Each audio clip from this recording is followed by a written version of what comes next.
we have Brienne from Game of Thrones, Gwendoline Christie.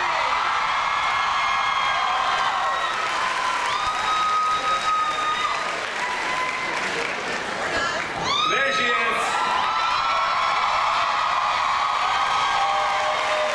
All right, Mr. Castiel from Supernatural.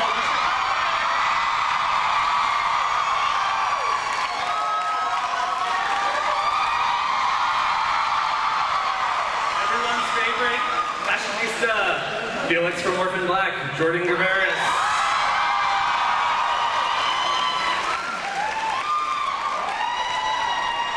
The man who is about to make kilts happen. Jamie from Outlander, Sam Heughan.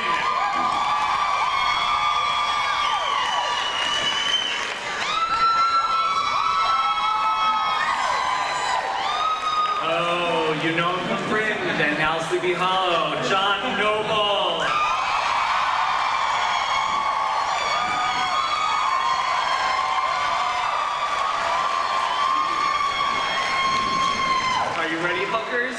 We have Colin O'Donoghue.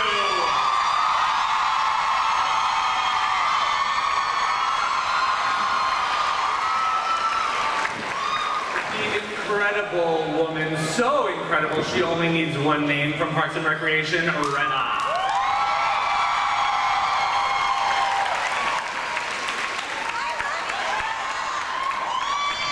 Sexiest spy to ever be drawn, Lana Kane from Archer, Aisha Tyler.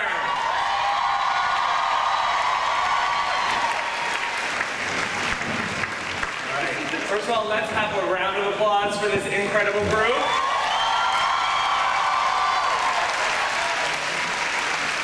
All right, so, Greta, as pretty much the professional fan on this table, are you completely geeking out?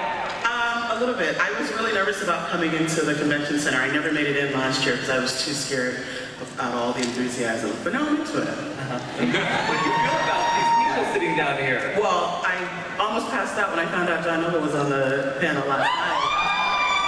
And then I got to meet Jordan last night. Aisha's my ace. And yeah, I'm too ugly, so I'm okay. Yeah, it's not a bad looking crew. All right, so for the whole panel, since this is for fan favorites, we want to talk about you guys, the fans, because you're our favorites. For the panel, what has been the wildest fan experience you've had so far? A really good one was here. I moderated the Penny Dreadful panel on Thursday. I am a massive Dreadful. It was all I could do not to urinate myself. So I was just trying to keep it together. And at one point, like, I was like, you know, Josh was talking, and then Harry was talking, and then they stopped talking, and then there was silence, because I was just like, and then I realized I had to ask the questions, but then a girl came up to ask Josh Hartnett a question, and she stood at the microphone, and she just slowly melted into a puddle of sadness on the floor, because she was so nervous. She's like, I have a question. Because I'm sure she's been staring at Josh Hartnett in a poster on her wall since she was 5, and then it was her big shot, and she just made vowels, and then she died. What about the rest of you? I had an experience similar yesterday evening. A woman said, "Oh my God, Misha Collins!" And I was like, "Hey!" And then she just started crying, and I couldn't stop crying, and it became really kind of uncomfortable. Like I wanted to leave. So yeah, that happens. Yesterday I was on one of those pedicabs, and a girl came up and she said, "Donna," and she just went and touched me and touched my boob, and then kept. I like that. That's nice. That's assault. It happened. Comic-Con love. My favorite fan experience was actually me as a fan when I met Sissy Spacek. Here? I did not meet her at Comic-Con, no. But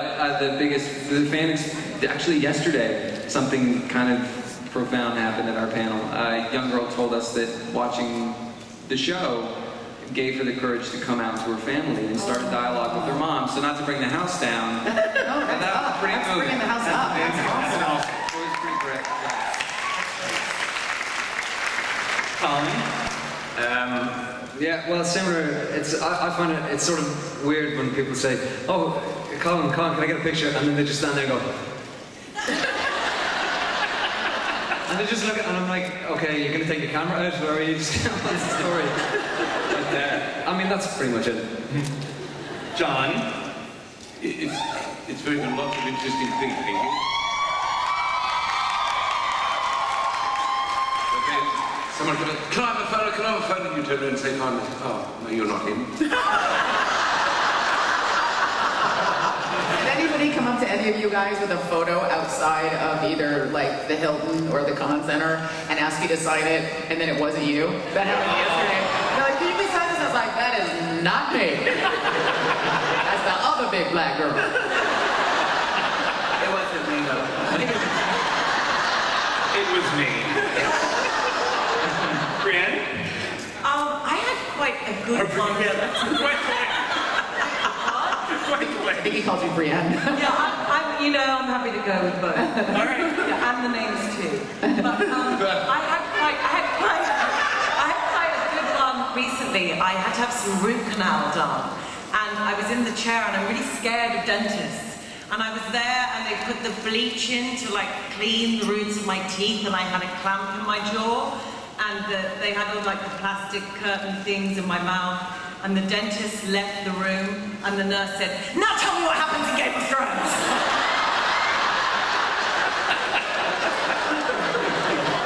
You were naked. What was it like being naked? Was it sexy? How like,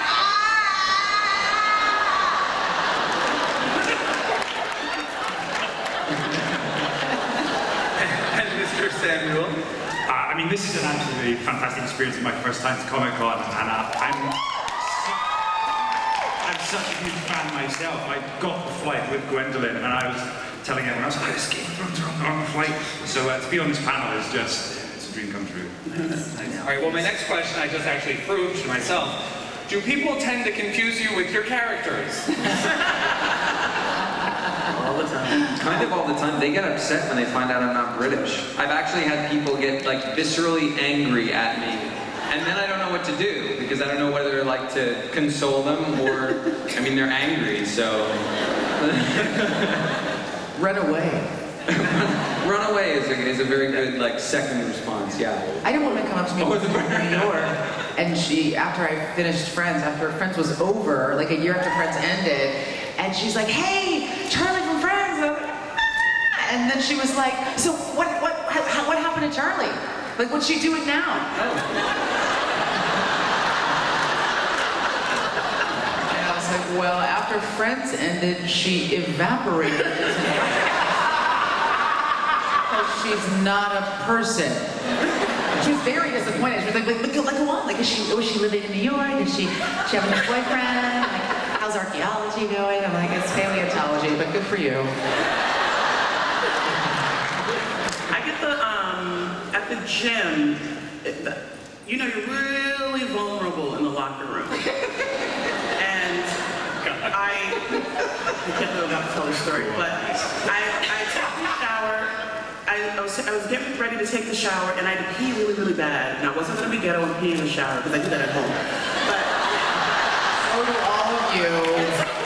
and so I like ran, because the bathroom's not far. I ran to the bathroom, the stall to go pee, and as I come out, all of a sudden there's a line of women. I'm naked.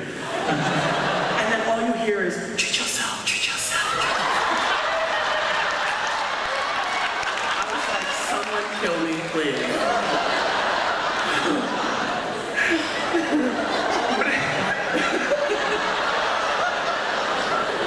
You can't go anywhere. You're not even safe in a penny pad. So, Misha, we're going to talk a bit about fandoms now for you guys. And Misha? The Supernatural fans are known for being very vocal.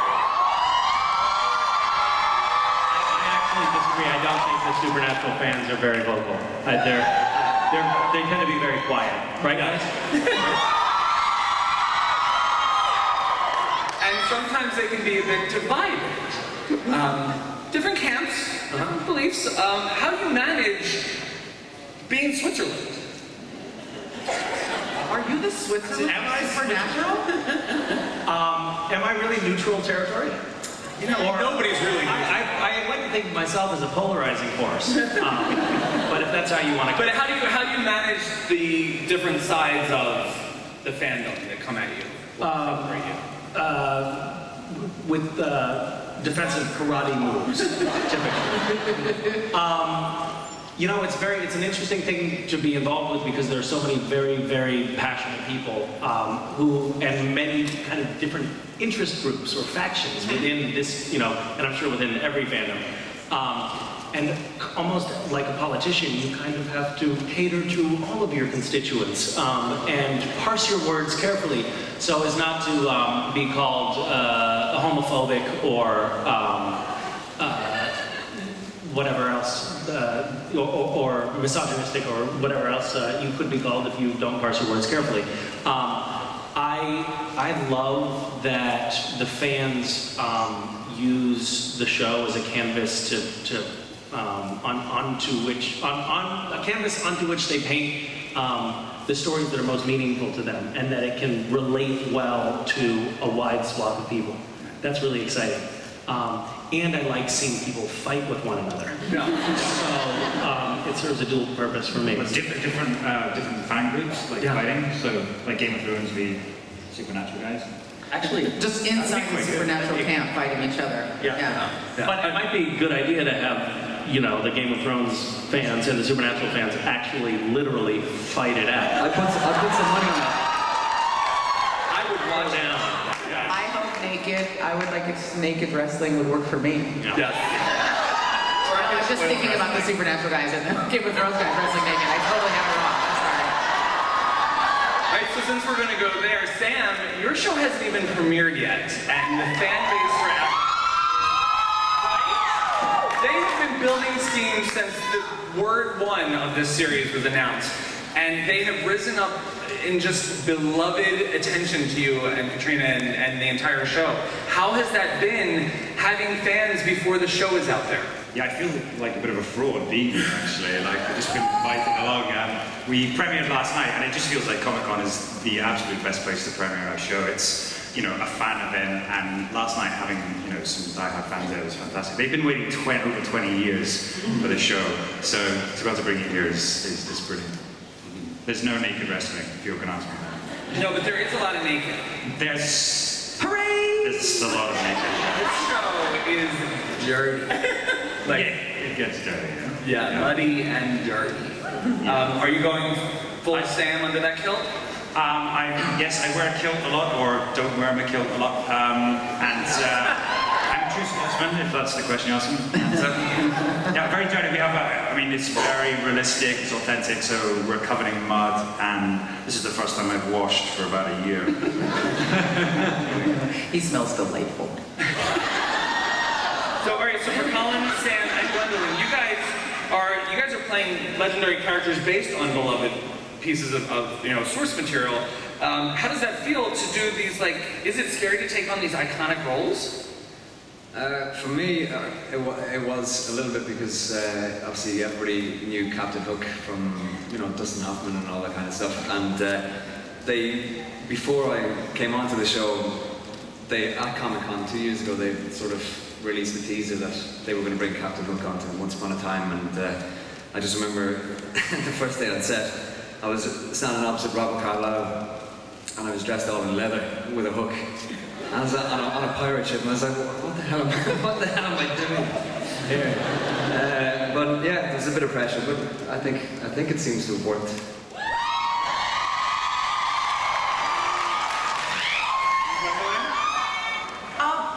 I had never come across a character like Brianna Tarth before.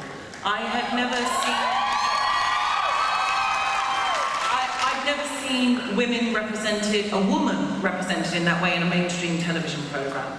And for me, the idea of being able to play a part where we make a judgment about whether we like or dislike a character based on the choices she makes rather than the way that she looks was really liberating and an opportunity that I was really grateful for. Can we talk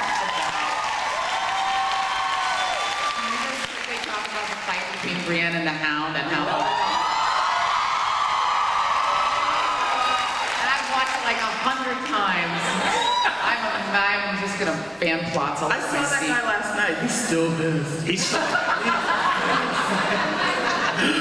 And Sam, I mean, this character you're playing is, I mean, he is deeply rooted in the fans' hearts. Yeah, I mean, there's a big fan base there, and I mean, we're so lucky. I mean, already they've created their own groups and subgroups, the Hooligans and the Catchets, and they raise money for charity. They raise thousands of dollars for charity. We just hope that they enjoy the show. All right, so Jordan, I have to ask, what is the difference between Degrassi fans and Orphan Black fans? Oh my God. Aside from the curfew. Yeah, aside from like legal drinking age, I don't get too many Degrassi fans, to be honest. Because I live in, oh my God. Wait, are you guys Canadian? No, you're not Canadian, are you? Yeah? Hey, represent. I don't get too many Degrassi fans coming up to me because I only did 2 episodes and they were like little 5-minute like blips on the Degrassi radar because they've done what, 800 years worth of seasons now? They've been on since like 1903.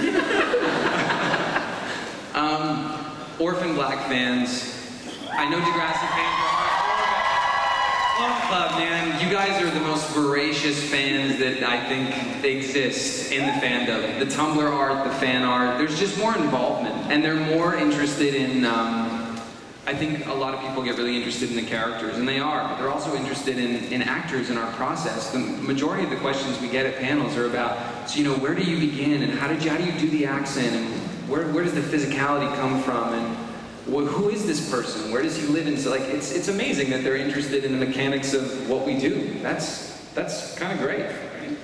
And John Noble. Yes. You arrived in Sleepy Hollow while some of us were still mourning the loss of Fringe. And this guy is so not Walter Bishop. How is it going from, you know, kindly to creepy? It's very good, but I'm really preoccupied. I'm sorry, Davey. I've just come from a very bad experience. What happened? We were over having photos taken at EW, and we were sort of strutting around there thinking that we were important. And then something happened. The cast of Avengers walked in. Oh, nothing. We were put back at the line. Which show? Avengers. Oh, Avengers. Oh, yeah. Just about 5 A-listers walked in. Oh. And we were suddenly, who are these people? Well, we love it here. I met Ron Downey Jr. And he pretended to know me. How cool is that? What was the question? How is it shaking off Walter Bishop's kindly sense to this creepy sin It's eater? good. It's very nice, thank you. Yes. We have a director that comes in, and he was on the other show, and he came on this show, and he calls me Walter, still, which is the character that I played in Fringe. And no one knew what he was talking about. Always, just Walter. Walter, can we do that again? And because the stunt guy is Walter. The stunt supervisor is Walter. That's not a very funny story, is it? It's really good to... I've said it enough. Robert Downey Jr. and me, though. All right, and Aisha, the Archer fans are probably the filthiest fans. In the best way possible. They're just sploosh. Yeah, they are. They're splooshing everywhere. Sometimes girls sploosh, sometimes with semen. That is a clinical term. A clinical term. And if you watch the show, I'm not apologizing for any of that. Krieger cleared it. Yeah, Krieger did clear it. Krieger made it in his lab. What was the question? How do you feel how the show has kind of evolved from like this dirty little secret to like it's now an Emmy-nominated show, and you got this nice arc last year with the Archer Vice thing. How do you feel it's kind of growing up? You know, I love Archer so much, and you know, when I got the pilot script for that show, I was a huge CLEP 2021 fan. I I adore everything that Alan and Matt do. I read 5 pages of the script. It was brilliant. It was dirty. I was like, this is never making it on television. It's way too smart. I'm just gonna do the pilot and spend the money on bitches and blow. But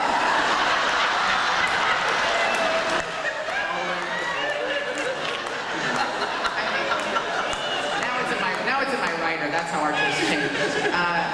But I loved it, and I always believed in it. I always thought it was such a smart, lovely, grown-up show for thoughtful grown-ups. This literate combination of, thoughtful, beautiful poetry references, and then, dick jokes, and really literate, beautiful, elegant dick jokes. And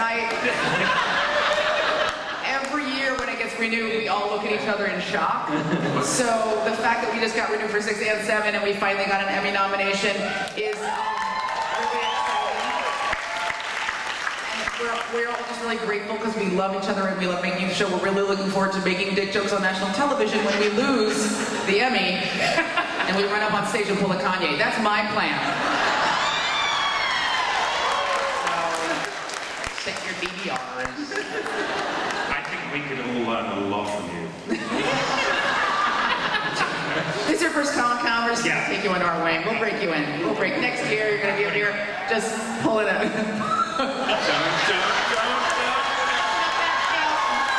Aisha, please be aware that many members of your audience may be under 18 years of age. If you're watching Archer, we've already broken you in. So. All right, so for the entire row, where do you guys stand on spoilers? How do you feel about them? I hate them. I hate them, and it's why I tweet late. But don't come at me. First of all, don't follow me on Twitter. You know that's what I do. And it makes me crazy when people are like, oh, you spoiled it. I'm like, bitch, that shit aired 20 weeks ago.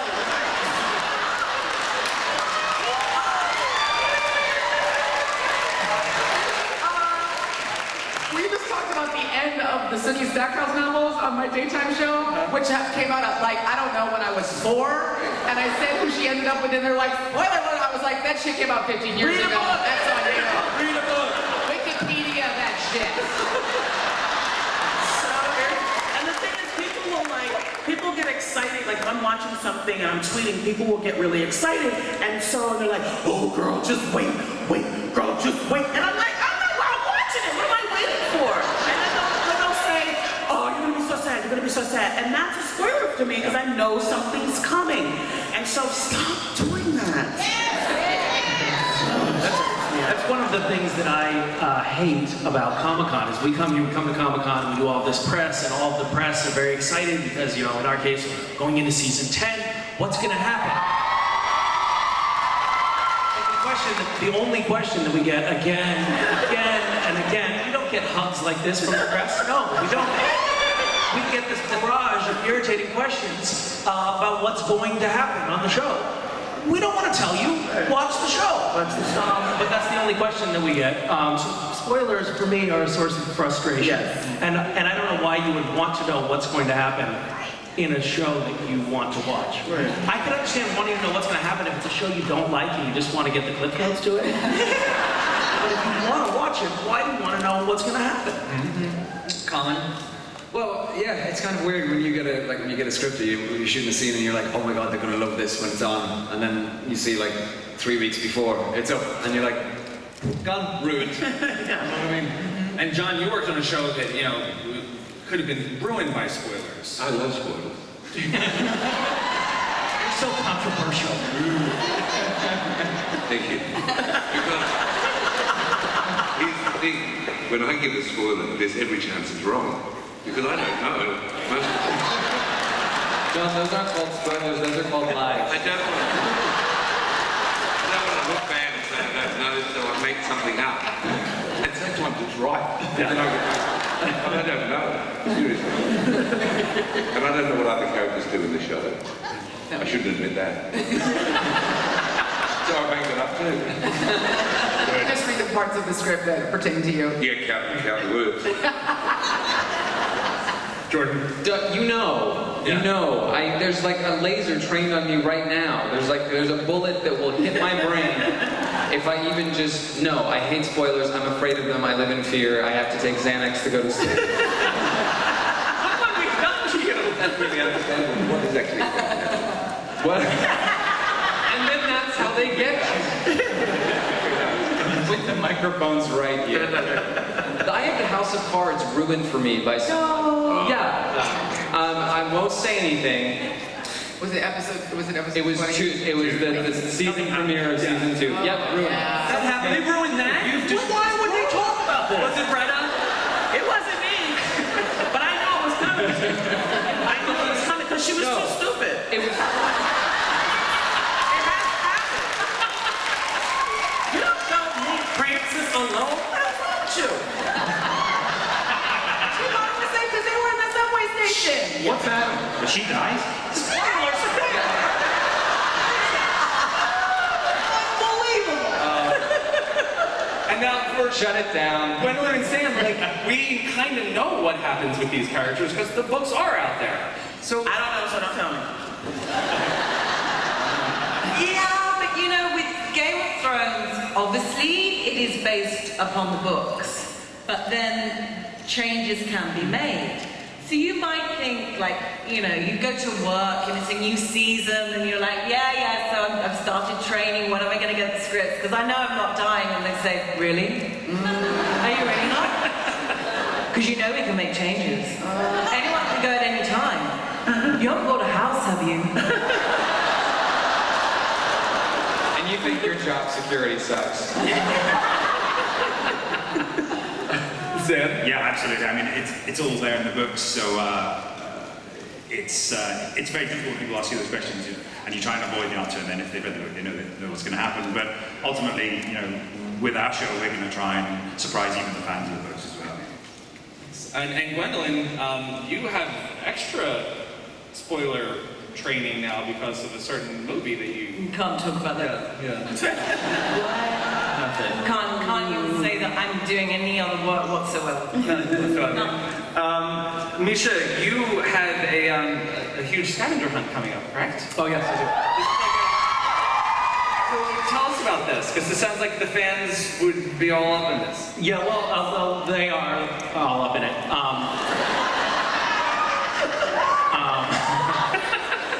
I just had my brain washed over with lots of visuals. It's called Kishwiz, the greatest international scavenger hunt the world has ever seen, and it is, in fact, just that. We've broken 5 Guinness World Records, and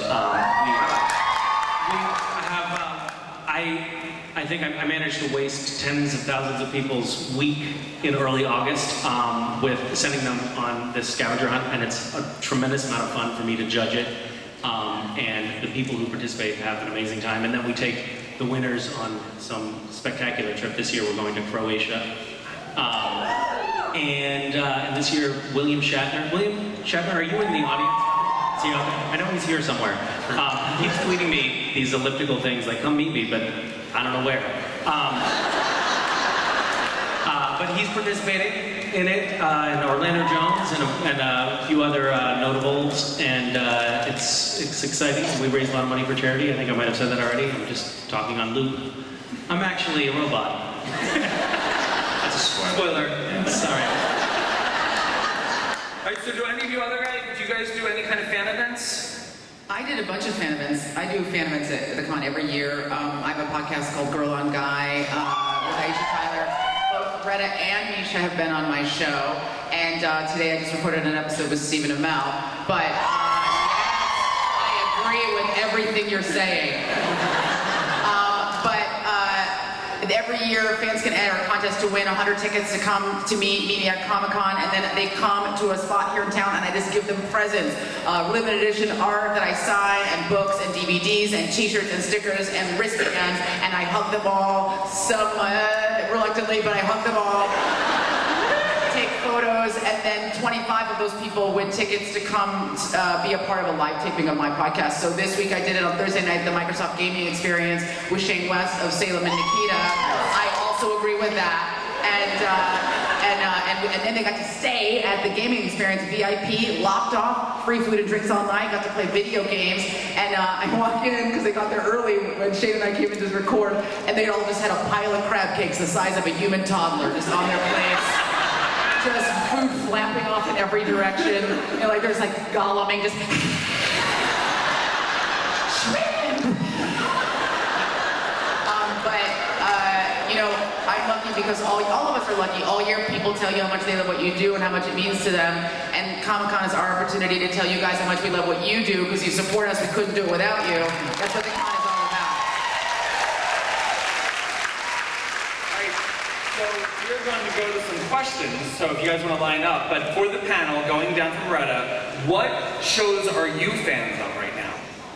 Oh God, the list is unending. Really into The Good Wife. This season was phenomenal. Scandal. I watched Game of Thrones. I watched True Blood. I watched Suits. I'm really, I really like the Vampire Diaries. The storytelling on the Vampire Diaries is so good. Like at the end of every episode, I always say,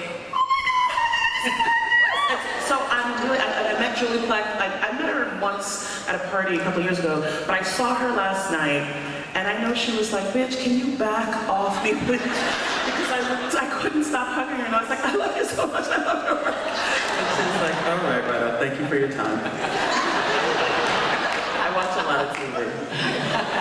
Basically anything but Supernatural, right? I have never seen Supernatural, I'm so late. I love Supernatural. I really like well, I watch Game of Thrones and stuff, but Hannibal, I got really into. I think it's really daring for you know, network TV. Some of the stuff that they do, and plus, I mean, they're both incredible actors. So, Okay, so I've seen every episode of Supernatural. I'm a huge fan of that show. Both Jared and Misha have been on my podcast. I'm hunting Jensen like a wounded animal. I'm not good enough for him. I love Vampire Diaries. I've seen every episode of Vampire Diaries. I'm completely into Salem. If you haven't watched Salem, go back and watch it now. It's unbelievable. Shane West is killing it on that show. Penny Dreadful is my jam. One episode of Penny Dreadful. It is the most elegant, literate, sexy show on television. It's incredibly well written. I have read all of the Game of Thrones books. I have seen every episode of Game of Thrones. I have read every Walking Dead comic. I've seen every episode of Walking Dead. And then Archer's pretty cool. And Vikings. What? And Travis Fimmel. I'm gonna hunt him and eat him alive with a fork and knife. Nice way though. House of Cards, Orphan Black, and Game of Thrones are the only 3 TV shows I've been watching in the last year. You snob. And it's because I have 2 very, very small babies. No excuses. Who don't let me do anything but change diapers. No excuses. I'm not complaining, thank you. Thank you. Love your show. It's so much. amazing. You guys are really killing it. Well, I don't know if you know this, I don't play all the clones. Wow, you fooled me. Yeah. Spoiler alert! John? So intimidating. This question. How do you follow that? What I don't understand is that these are all successful working actors. When do they get time? On the treadmill in the morning. That's when I watch On the TV. treadmill? Yeah, I record everything and I watch an hour of TV every morning on the Good treadmill. God. Yeah. She also watches it in fast forward. She's very smart, she can do I that. just skip to Misha's parts. What can you do? You're amazing to watch so much. On the treadmill. Yeah, only when you have to DVR everything and you save it for when you have a break. Like maybe in your hiatus you could watch some stuff. Yep. Okay, I've got it. Yeah. So, We'll send you the transcript so you have some shows to watch. if you ask me that question another time, but all of the shows are here. Well, I mean, it's over now, but I was a huge Fringe fan, and honestly, I tweeted out just before, when I found out I was doing the panel, I said, I'm going to be sitting next to John Noble. I'm sitting next to John Noble. John Noble, over and over again. I love House of Cards. I was into Breaking Bad. I just finished marathoning and rewatching all of Buffy the Vampire Slayer. Let me tell you something. There are some pretty interesting things to be learned from that show on a rewatch. I suggest everyone right now go. No, wait 20 minutes. I really loved True Detective. Yeah. And I'm really late to the party, but I've started watching Breaking Bad. And what is it people say? And it is true. Breaking Bad is more addictive than crystal meth. Sam? More fun. Wow, yeah, I have to say I'm with Colin here. I just started watching Hannibal, but I can't watch it at night time. So maybe we could watch it together now. We can hang out. Whatever. Cool. I'm terrible. I'll put on a kilt.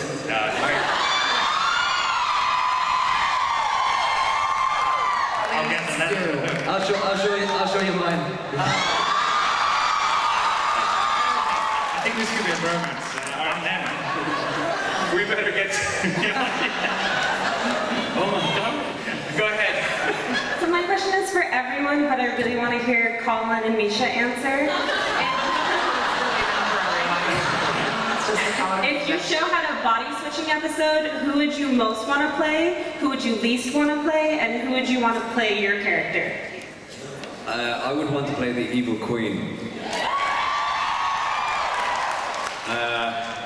I would least want to play the dog. And I want to see Robert Carlyle play Captain Hook. I think I would most want to play young Mary. And I'd probably just go lock myself into a room and take my clothes off. I'd like to see Jared Padalecki play Castiel because I think he'd look ridiculous with his arms sticking out of the bottom of the trench coat. Did I answer the whole question? You're still standing there, which scares me. Least want to play? I would at least want to play Sam because I don't want my bones stretched. Do you actually want to hear from the rest of us, or was that just pretty? Oh, okay. I'd most like to play Allison. Mostly because I feel like the body language wouldn't be all that different. I wouldn't have to work very hard. I would least like to play. I would least like to play Donnie. He's in From the Underwear so much. I can't, so yeah. But do you really want us all to answer? I would want to play. I adore Chris Pratt, and so I would want to play Andy. I wouldn't want to play April. She's such a downer. And I would love to see Nick Offerman play Donna. I want to play Pam because I love Pam and I wish I was Pam. Pam Poovey is a badass. Yes, she is. And I would at least want to play. Well, I don't know. I really like everybody on the show. Maybe I wouldn't want to be Brett because he keeps dying. That's not fun. Who would I want to have play me? I would want to have Amber Nash play me because she's amazing and she plays Pam, and it would be Freaky Friday on Archer, and then we would get drunk and have sex with our other selves. In real life, not on the show.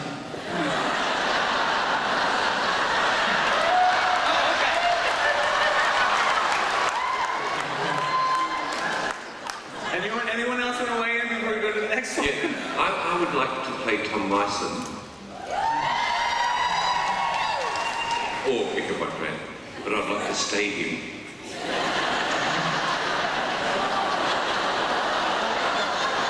Don't have nothing else to add to that. I don't remember Headless Horseman. No, Tom Marston. Oh, it's Ichabod Crane, sorry. Either one. I'd like to Jump my father in the show. And so on. You wanted to jump to the next one, guys? All right. Hi, my question is for everyone. What's the favorite part about playing a character and why?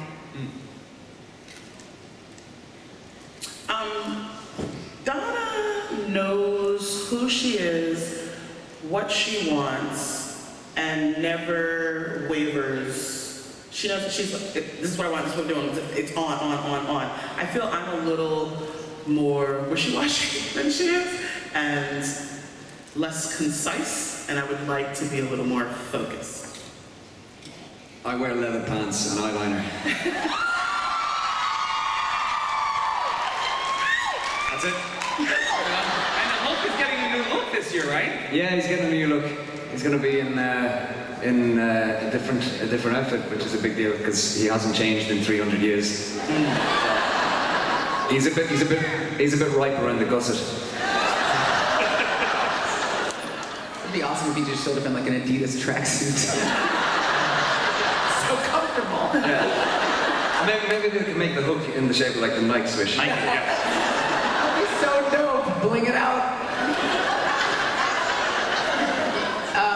Just the things that Lana gets to say on Archer, just the writing is so incredible. And I've already been I've already gone over my allotment of naughtiness today on this panel, so I won't repeat any of the lines that are my favorite from the show, but it's just incredibly well written, and every script I'm like, I can't believe I get to say this on television. What's up, basic cable? You're awesome! So she's really well written, and she's super stacked. Yeah. Yep, That's typecasting, is what that is. Someday she's gonna fall on her back and just die there under the weight of her own breath. Able to get up. Yeah, slowly her internal organs turn to liquid.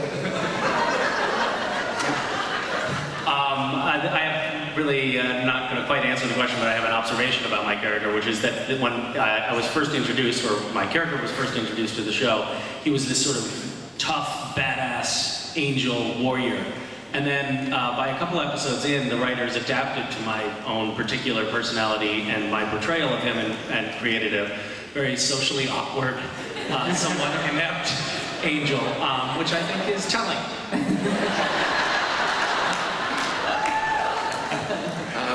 Best part about playing my character is playing Tom Marston.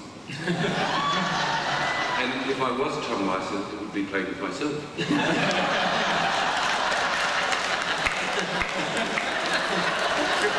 John Noble, everyone. John Noble. We thought he'd be the staple. I think just getting the chance, I have so much permission to do whatever. If I did the stuff in real life that I did as my character, I think I'd be shot or seriously punished or probably put in handcuffs. It's pretty amazing. You get this free license to just go, and that's pretty cool. I love playing Brienne of Tarth. I love playing Brienne of Tarth because when I was growing up, I didn't really see people on television that I felt I could identify with. Women all kind of looked a particular way, women characters that were popular anyway. And when I had the opportunity to play this part, it made me explore the parts of myself that I'd kind of hidden from. I'd have very long hair, I wanted to look very feminine because I'm really tall. And then I was lucky enough to play this part where I was exposed and my perceived androgyny was on display. I was having to be strong, powerful, work out. The biggest surprise for me has been the way that people have embraced this character. And it gives me personally so much pleasure in the way people's minds are expanding, they're becoming more inclusive, and that women are being supported and recognized in all their different forms.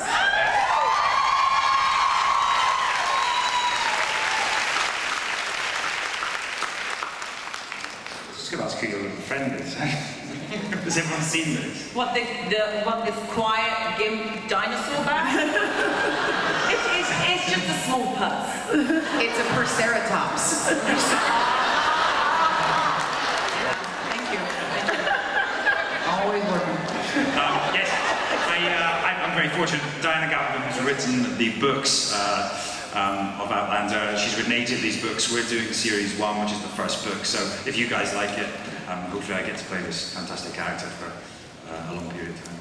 Excellent. Well, this is exactly why you guys are our fan favorites. You guys are my favorite as well. Let's give it to the panel.